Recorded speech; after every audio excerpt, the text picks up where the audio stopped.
Assalamualaikum adik-adik, selamat pagi. Jumpa lagi dengan Kak Kartini. Hari ini kalian sudah semangat belajar kan? Adik-adik masih ingat apa yang kita pelajari kemarin? Kemarin kita sudah belajar tentang kelas yang bersih, kemudian halaman yang bersih.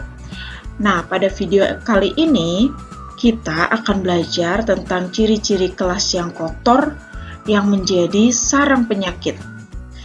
Bagaimana ya? Mari simak ceritanya dengan baik. Dayu dan teman-teman sedang belajar tentang ruang kelas yang tidak bersih. Ibu guru bersama siswa berdiskusi mengenai ciri kelas yang tidak bersih. Ibu guru memberikan pertanyaan untuk siswa. Ibu guru berkata, "Tahukah anak-anak ibu bagaimana kelas yang tidak bersih itu?" Kemudian Dayu menjawab, "Tahu Bu, kelas yang tidak bersih banyak sampah yang berserakan Bu." Kemudian Udin juga menjawab, "Benar Bu, kelas yang tidak bersih juga banyak kuman, Bu." Mendengar jawaban dari Dayu dan Udin, Ibu guru setuju dan kembali menjelaskan. "Bagus anak-anak ibu, sampah harus dibersihkan kemudian dipisahkan. Ada sampah basah dan sampah kering. Kita harus selalu menjaga kebersihan ya nak." Nah adik-adik, seperti yang ibu guru katakan, sampah harus dibersihkan kemudian dipisahkan. Ada berapa jenis sampah ya yang harus dipisahkan? Mari kita lihat penjelasannya. Nah, sebelum melihat jenis-jenis sampah, kita lihat dulu pada gambar. Di sini ada 3 warna yang berbeda dari tempat sampah ini. Yang pertama ada tempat sampah yang berwarna hijau dan bertuliskan organik.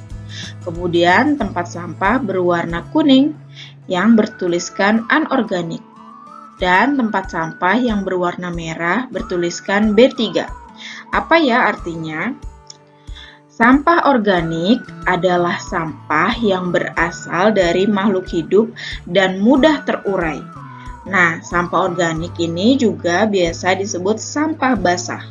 Sampah yang tergolong sampah organik seperti sampah dedaunan, sampah sisa makanan, atau ranting-ranting pohon, itu semua merupakan sampah organik. Kemudian sampah anorganik. Sampah anorganik adalah sampah yang sulit terurai oleh tanah atau biasanya disebut dengan sampah kering. Contoh sampah anorganik adalah kaleng bekas minuman, plastik, botol bekas. Nah, itu semua adalah sampah organik yang sulit terurai oleh tanah. Kemudian ada satu lagi, tempat sampah berwarna merah yang bertuliskan B3. Nah, adik-adik, sampah B3 memiliki kepanjangan bahan berbahaya beracun. Jadi, sampah ini beracun ya adik-adik. Sampah ini biasanya sampah yang mengandung bahan kimia. Nah, contohnya seperti ini. Sampah baterai, sampah lampu, kemudian juga limbah-limbah pabrik. Seperti itu ya adik-adik. Nah, adik-adik perlu diingat juga ya tentang perbedaan sampah basah dan sampah kering. Sampah basah atau organik adalah sampah yang mudah terurai oleh tanah. Bukan berarti sampahnya basah dan harus mengandung banyak air ya adik-adik.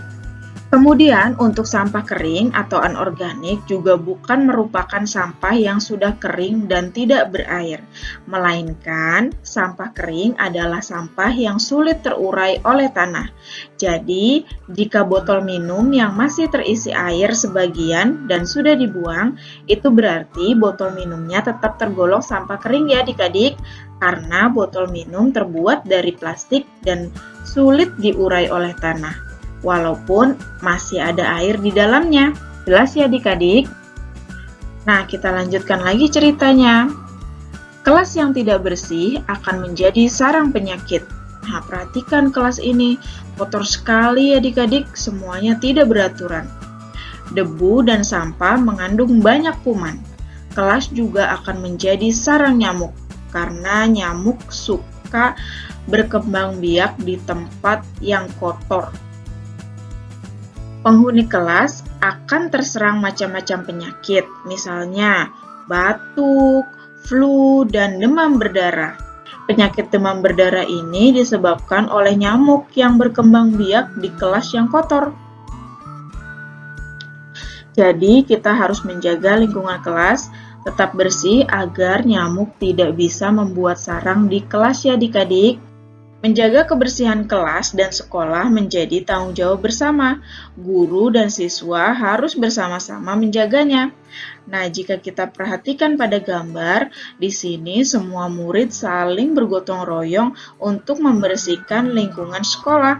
Tidak hanya murid-murid, tetapi Pak Guru juga ikut membantu untuk membersihkan lingkungan sekolah. Pekerjaan yang dilakukan dengan bersama-sama akan menjadi cepat selesai dan terasa lebih ringan ya adik-adik. Jika ada yang membuang sampah sembarangan, harus segera diingatkan.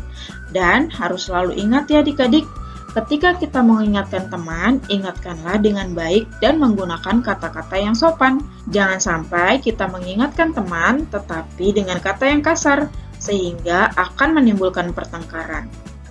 Seperti pada gambar, di sini adik-adik, membuang sampah sembarangan itu berbahaya. Contohnya, jika ada yang membuang sampah kulit pisang di jalan. Nah, ini bisa menyebabkan orang lain terpeleset dan jatuh. Dengan sikap saling mengingatkan dengan baik, kebersihan kelas akan terjaga. Penyakit pun tidak akan bersarang. Nah, adik-adik, sekarang perhatikan gambar sekolah berikut ini. Terdapat logo Tuturi Handayani pada papan sekolah. Ini adik-adik logonya. Nah, kakak besarkan logonya supaya lebih jelas. Logo ini berbentuk segi 5. Mari kita hitung berapa banyak sisi, sudut, dan titik sudut yang dimiliki oleh bangun segi 5. Ini adalah bangun segi 5 ya adik-adik. Kita lihat banyak sisinya berapa ya, kita hitung dulu. Sisi pertama yang ini. Kemudian kedua, 3, 4, dan 5. Berarti segi 5 ini mempunyai banyak sisinya adalah 5. Kemudian kita mencari banyak sudutnya. Banyak sudutnya 1, 2, 3, 4, dan 5. Banyak sudutnya juga ada 5. Dan yang terakhir adalah banyak titik sudutnya. Kita lihat ya, ada berapa titik sudutnya?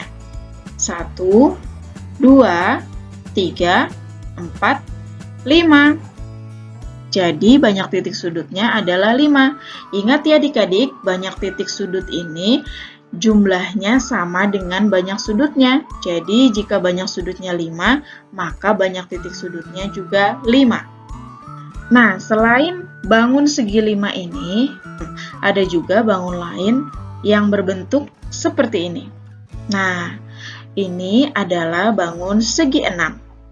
Sekarang kita hitung ya, segi 6 ini mempunyai berapa banyak sisi? 1, 2, 3, 4, 5, 6. Banyak sisi segi 6 adalah 6. Kemudian kita hitung sudutnya.